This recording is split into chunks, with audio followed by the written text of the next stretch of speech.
Hello friends, welcome to my channel. आज मी तुम्हाला दाखवणार आहे एकदम सोप्या पद्धतीने नारळाच्या बर्फीची रेसिपी। त्यामुळे रेसिपी कुठेही स्किप न करता पूर्ण रेसिपी लास्टपर्यंत नक्की बघा। बर्फी बनवण्यासाठी इथे मी पॅन मध्ये 1 चमचा तूप टाकून घेतले। तूप व्यवस्थितपणे पॅन मध्ये सर्वीकडे पसरवून घेतले आणि मग यामध्ये मी इथे 2 कप भरून सुक्या नारळाचा चव घालून घेतलं। आता हे जो आयता डेसिकेटेड कोकोनट मिळतो ना, तो मी इथे वापरलेला आहे, जो किराण्याच्या शॉपमध्ये आपल्याला इझिली अवेलेबल होतो। जर का तुम्हाला डेसिकेटेड कोकोनटचा वापर नसेल करायचा तर त्याऐवजी तुम्ही ओला नारळाचा चव वापरला तरीही चालेल। या डेसिकेटेड कोकोनटला व्यवस्थितपणे मी इथे तुपामध्ये चांगलं मिक्स करून घेतलं। पुन्हा मी 1 चमचा तूप याच्यामध्ये ॲड करून घेतलं आणि व्यवस्थितपणे ह्याला रोस्ट करून घेतलं। जोपर्यंत ह्याच्यामधून अरोमा येत नाही तोपर्यंत ह्याला रोस्ट करायचं आहे। जोपर्यंत थोडासा हलका ब्राऊन कलर व्हायला चालू होत नाही, म्हणजे हलकासा रंग चेंज व्हायला लागेल ना, तेव्हा आपण याच्यामध्ये लगेचच 1 कप भरून दूध टाकून घ्यायचं आहे। तर इथे मी 2 कप डेसिकेटेड कोकोनटला 1 कप आधी दूध घालून घेतले। आता हे जे दूध आहे ते व्यवस्थितपणे मिक्स करून घेतले।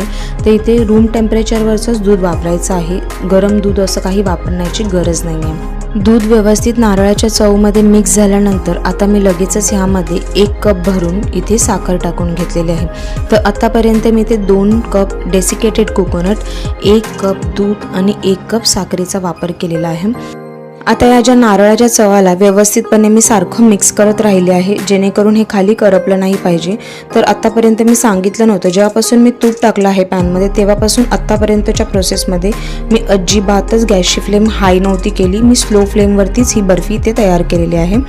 आता बर्फीचं मिश्रण मला खूप कोरडं वाटत होतं, त्यामुळे मी यामध्ये पुन्हा पाव कप दूध ॲड करून घेतलं। तर आत्तापर्यंत टोटल मी ते 1.25 कप दूध ॲड केलेलं आहे।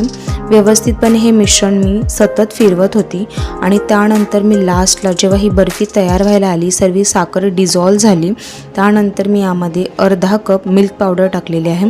तर मिल्क पावडर इथे टोटली ऑप्शनल आहे, पण जर का मिल्क पावडर टाकली तर जी बर्फीचा जो टेक्स्चर असतो तो खूप छान येतो आणि खायलासुद्धा ही मस्त लागते। त्यामुळे इथे मी मिल्क पावडरचा वापर केलेला आहे। जर का तुम्हाला वाटत असेल तर नक्कीच वापर करा।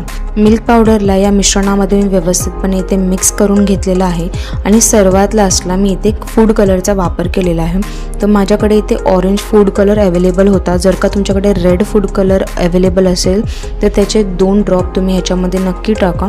मी इथे ऑरेंज फूड कलर असल्यामुळे त्याचे 2 ड्रॉप टाकून घेतले आणि हलका असा ऑरेंज कलर या बर्फीच्या मिश्रणाला आलेला आहे। आता मी गॅसची फ्लेम बंद केली।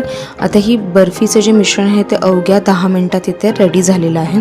आता मी काय केलं, साईडला एका प्लेटमध्ये एक बटर पेपर ठेवून घेतला होता। आता त्या बटर पेपरवरती हे जे मिश्रण आहे ते गरमागरमच टाकून घेतलेले आहे। आता मिश्रण जसं टाकून घेतलं त्याच्यानंतर ह्याला व्यवस्थितपणे मी थापून घेतलेलं आहे, म्हणजेच प्रेस करून घेतलेलं आहे आणि ह्याला स्क्वेअर आकार दिलेला आहे।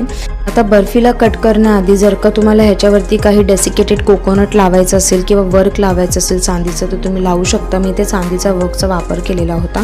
जर का तुमच्याकडे डेसिकेटेड कोकोनट असेल आणि तुम्हाला लावायची इच्छा असेल तर तुम्ही वरतून लावू शकता। आता मी इथे चांदीचं वर्क लावल्यानंतर व्यवस्थितपणे एकदा ह्याला प्रेस करून घेतलं, म्हणजेच हा जो चांदीचा वर्क आहे ना तो बर्फीवरती छान असा चिटकून राहील।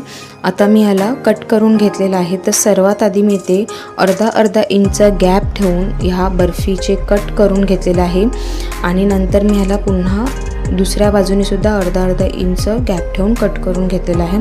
तर मी ते स्क्वेअर आकार दिलेला आहे बर्फीला। जर का तुम्हाला डायमंड शेपमध्ये कापायची असेल तर तुम्ही नक्कीच कापू शकता। आता ही बर्फी मी एक तुम्हाला उचलून दाखवते। बर्फीच्या कडांना मी थोडंसं असं प्रेस करून आतल्या साईडला घेतलं। त्यानंतर हे जे छोटेसे बटर पेपर असतात ते युजली चॉकलेटसाठी यूज होतात, त्याच्यामध्येही मी बर्फी इथे ठेवून घेतलेली आहे। तुम्ही अशीच कट करून सुद्धा खाऊ शकता किंवा तुम्हाला गेस्टला सर्व करायचं आहे, गेस्टला जर का द्यायचं असेल स्वीट म्हणून तर तुम्ही ह्याला असं ह्या चॉकलेटच्या रॅपरमध्ये सुद्धा रॅप करून देऊ शकता। तुम्हाला माझी ही नारळाची बर्फी आजची कशी वाटली ती मला कमेंट सेक्शनमध्ये नक्की सांगा आणि जर का तुम्हाला माझी रेसिपी आवडली तर चॅनलला लाईक, शेअर, सबस्क्राईब करायला विसरू नका। थँक्यू।